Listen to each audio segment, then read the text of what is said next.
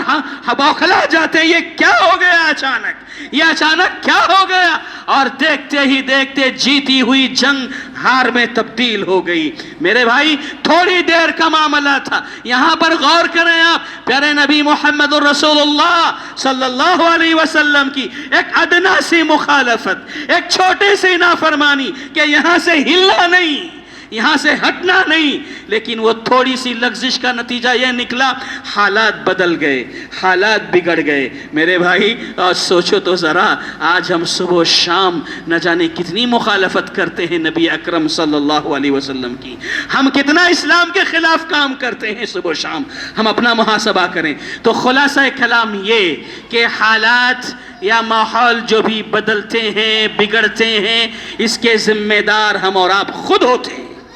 اب ایسے دور میں ہمارے کرنے کے کام کیا ہیں، ہم پر کیا ذمہ داری عائد ہوتی ہے؟ تو میرے بھائیوں یاد رکھو، سب سے پہلی ذمہ داری اس ملک میں رہتے ہوئے ہم مسلمانوں کی یہ ذمہ داری ہے کہ ہمیں پوری طرح اسلام پر عمل کرنے کی آزادی ہے، ہم اپنے اسلام کی طرف پلٹ کر آئیں، اسلامی تعلیمات کی طرف واپس آئیں، عمل کرنے والے بنیں، دیندار بنیں، دین پسند بنیں، اور اپنے بچوں کو اسلامی زیور سے آراستہ کریں، عمل کرنے والے بنیں، اسلام کی طرف پلٹ کر آئیں۔ یاد رکھنا یہی اسلام تمہاری کھوئی ہوئی عزت کو دوبارہ دے گا، یہی اسلام تمہارے کھوئے ہوئے وقار کو دوبارہ میسر کرے گا، مہیا کرے گا۔ میرے بھائی پیارے نبی محمد رسول اللہ صلی اللہ علیہ وسلم نے ایک حدیث میں بیان کرتے ہوئے کہا کہ ایک وقت ایسا آئے گا جب ایسا ہوگا تو تمہارے اوپر ظالم لوگ مسلط کر دیے جائیں گے، اور یہ اس وقت تک تم پر قائم رہیں گے حتی ترجعوا الی دینکم،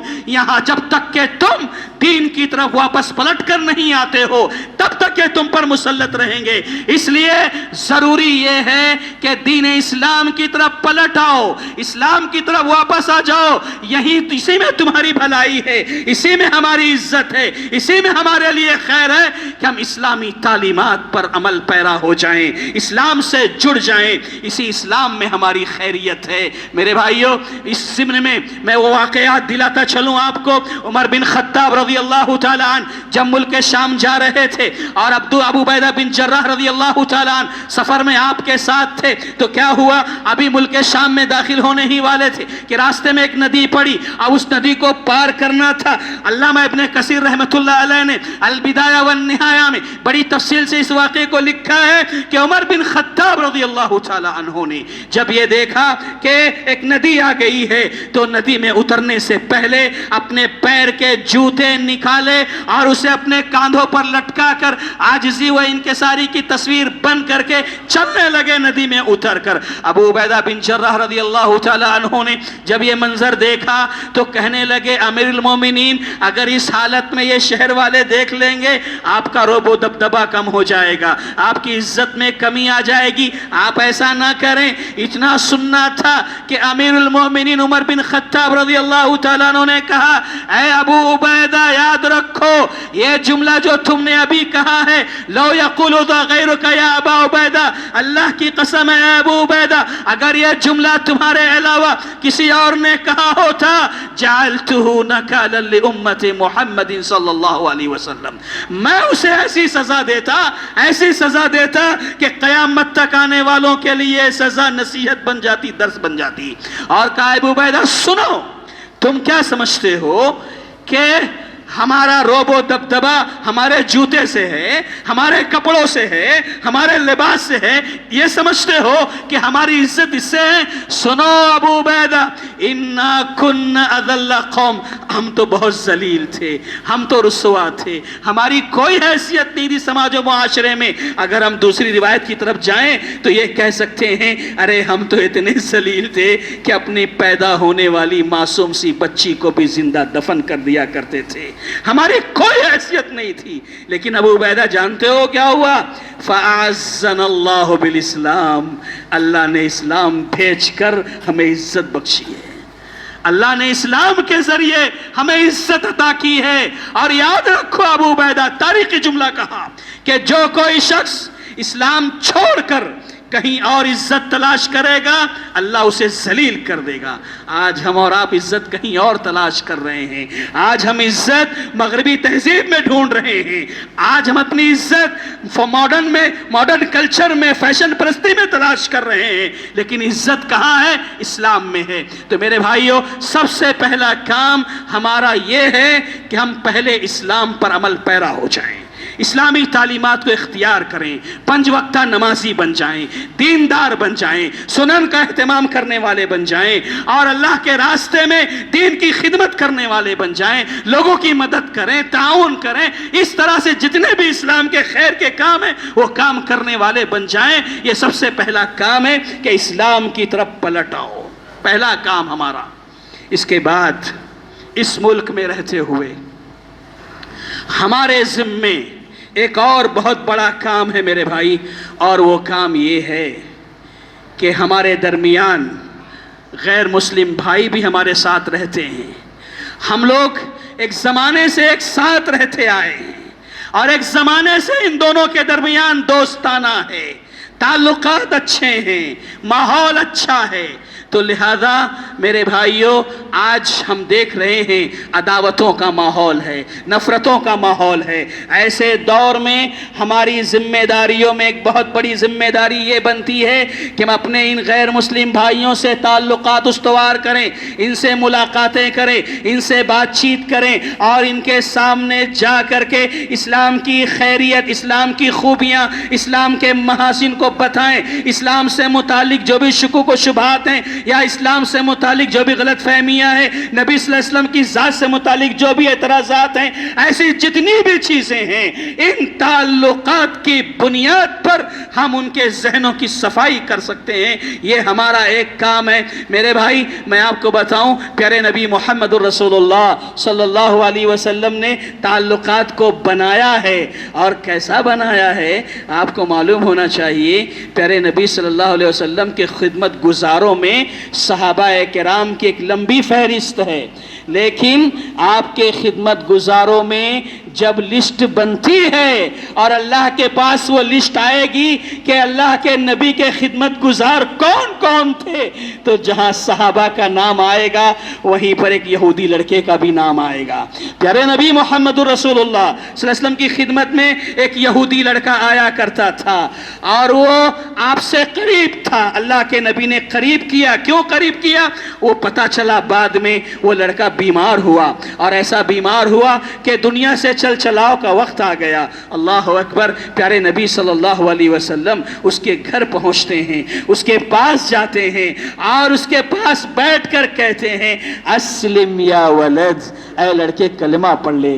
ایک اللہ کو قبول کر لے، ایک اللہ پر ایمان لے آ، اسلم یا ولد، لڑکے کلمہ پڑھ لے۔ فنظر الی ابیہ، وہ لڑکا اپنے باپ کی طرف سوالیہ نظروں سے دیکھنے لگا۔ باپ بھی متاثر ہو چکا تھا، اور اس نے اپنے بیٹے سے کہا، اطع ابا القاسم، اے میرے بیٹے ابو القاسم کی بات مان لو، وہ جو کہتے ہیں قبول کر لو۔ سبحان اللہ۔ اس لڑکے نے کلمہ پڑھا، اور پیارے نبی صلی اللہ علیہ وسلم وہاں سے جب باہر نکلتے ہیں تو کہتے ہیں، الحمدللہ الذی انقذہ من النار، اے اللہ تیرا لاکھ لاکھ شکر و احسان کہ تو نے اس لڑکے کو میرے ذریعے نار جہنم سے بچا لیا۔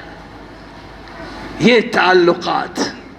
میرے بھائیوں آج ہمارے لیے ضروری ہے کہ ہم دوستانہ ماحول بنائیں، تعلقات بنائیں، محبتوں کو عام کریں۔ آج ضرورت ہے دنیا کو محبت کی، شفقت کی، نرمی کی۔ آج اس انتشار کے ماحول میں محبتوں کا اصل پیغام اسلام میں ہے، کیونکہ اسلام شادی کا مذہب ہے، اسلام امن کا مذہب ہے، اسلام انسانیت کا مذہب ہے، اسلام محبتوں کا مذہب ہے، اور اسلام ہی کے پاس وہ اعلیٰ تعلیمات ہیں جن کو اختیار کیا جائے گا تو محبتوں کو تقویت ملے گی۔ تو میرے بھائی، ہمارے کرنے کے کاموں میں ایک کام یہ بھی ہے کہ اپنے تعلقات کو استوار کریں۔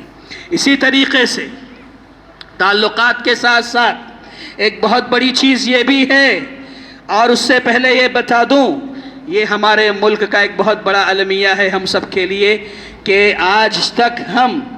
اپنے غیر مسلم بھائی کو یہ بھی نہیں بتا سکے، یہ بھی نہیں سمجھا سکے کہ 5 وقتہ نمازوں میں جب اذان ہوتی ہے اور ہمارا مؤذن اللہ اکبر کی صدا بلند کرتا ہے تو اللہ اکبر کا مطلب کیا ہوتا ہے، آج ہم یہ بھی نہیں بتا سکے، کیونکہ بہت سارے غیر مسلم ایسے بھائی ہیں ہمارے جو یہ کہتے ہیں ہم سے، اللہ اکبر کا مطلب یہ ہوتا ہے کہ آپ لوگ اکبر بادشاہ کو یاد کرتے ہو،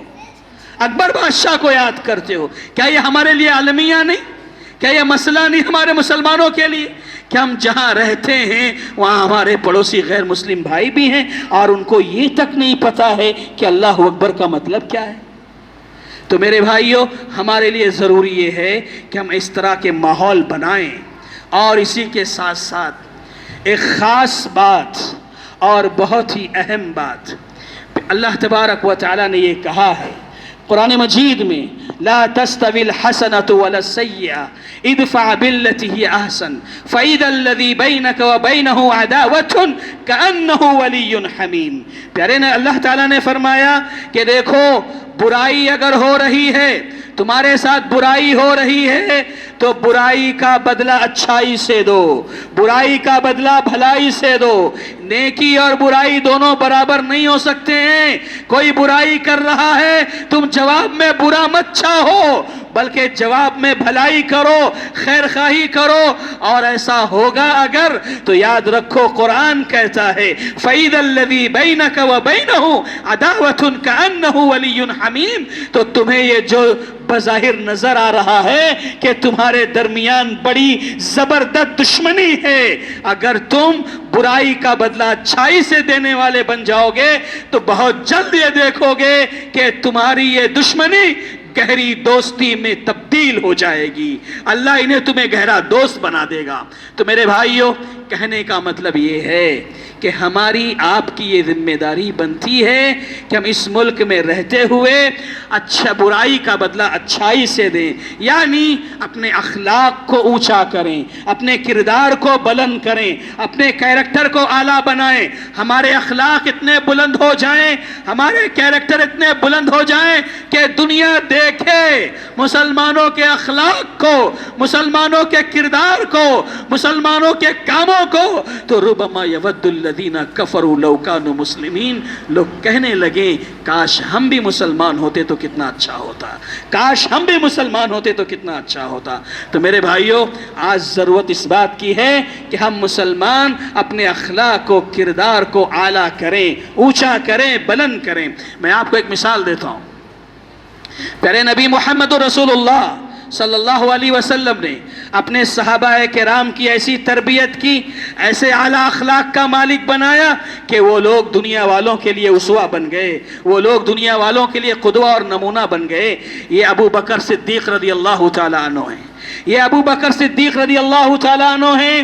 یہ مکہ چھوڑ کر جا رہے ہیں،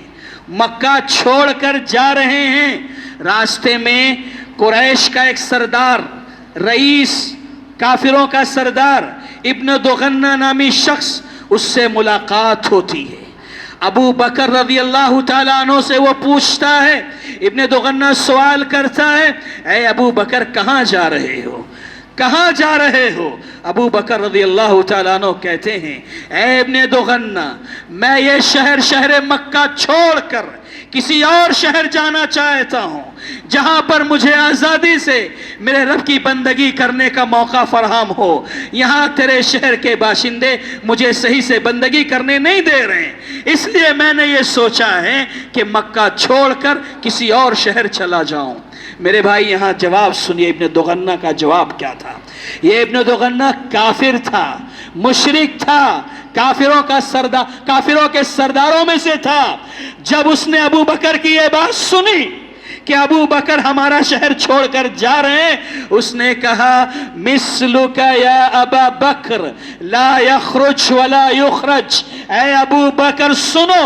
تم جیسا انسان نہ تو ہمارے شہر سے اپنی مرضی سے جا سکتا ہے، نہ اسے کوئی نکال سکتا ہے۔ کیا مطلب؟ مطلب یہ اے ابو بکر، تمہارا ہمارے شہر میں رہنا ہمارے لیے شرف کی بات ہے۔ تم ہمارے شہر میں ہو، تم جیسے لوگوں کا ہمارے شہر میں رہنا ہمارے لیے فخر کی بات ہے۔ چلو واپس، چلو واپس، میں تمہیں اپنے ساتھ لے کر چلتا ہوں، تم نہیں جا سکتے۔ میرے بھائی، یہ اخلاق تھا ابو بکر کا، یہ کردار تھا ابو بکر کا کہ ایک کافر ہے، کافروں کا سردار رئیس ابن دغنہ ابو بکر سے کہتا ہے کہ تم جیسا با اخلاق انسان ہمارے لیے تو شرف ہے، ہمارے لیے تو فخر ہے، تم کیسے جا سکتے ہو؟ خود اپنی مرضی سے بھی نہیں جا سکتے اور نہ تمہیں کوئی یہاں سے نکال سکتا ہے۔ تو میرے بھائیوں، ہمارے لیے بھی ضروری یہ ہے کہ اپنے اخلاق ایسے بلند کریں، اپنے کردار ایسے اونچا کریں، اتنے بلند ہو جائیں، اتنے بلند ہو جائیں کہ ہم جس شہر میں رہیں، جس محلے میں رہیں، ہمارے محلے اور شہر والے ہم سے کہیں مثلکم لا یخرج ولا یخرج، اے مسلمانوں تم تو ہمارے شہر کے لیے، اے مسلمانوں تم تو ہمارے محلے کے لیے شرف کی بات ہو، فخر کی بات ہو، تم تو نہ تو خود سے جا سکتے ہو یہاں سے، نہ تمہیں کوئی نکال سکتا ہے۔ یہ لوگ کہنے لگ جائیں، ایسے اخلاق ہمیں بنانے کی ضرورت ہے، ایسے کردار ہمیں بنانے کی ضرورت ہے۔ میرے بھائیوں، آج ہم سب جانتے ہیں، دیکھ رہے ہیں کہ حالات کیسے ہیں، ہر آدمی آج پریشان ہے، ڈرا ہے، سہما ہے۔ میرے بھائیوں، میں کہنا یہ چاہتا ہوں کہ نہیں، ہم اللہ والے ہیں، ہمارا رشتہ اللہ سے ہے، ہمارا توکل اللہ پر ہے، ہمارا یقین اللہ پر ہے۔ اللہ کی ذات وہ ذات ہے کہ سامنے سمندر، پیچھے فرعون کا لشکر، آگے بھی موت ہے پیچھے بھی موت ہے۔ اور اس وقت بنی اسرائیل نے کہا تھا اے موسیٰ ہمیں کہاں لا کر کھڑا کر دیا، ہم تو پکڑ لیے گئے، اِنَّا لَمُدْرَكُونَ، آگے بھی جائیں تو بھی موت، پیچھے بھی جائیں تو بھی موت، ہم تو پھنس گئے، ہم تو برباد ہو گئے۔ موسیٰ علیہ السلام نے کہا کلا، ہرگز نہیں، ایسا ہو ہی نہیں سکتا، اِنَّا مَعِيَ رَبِّي سَيَهْدِينِ، میرا رب میرے ساتھ ہے، وہ راستہ دکھائے گا۔ اللہ اکبر۔ ہم نے دیکھا اللہ نے سمندر میں راستے بنائے۔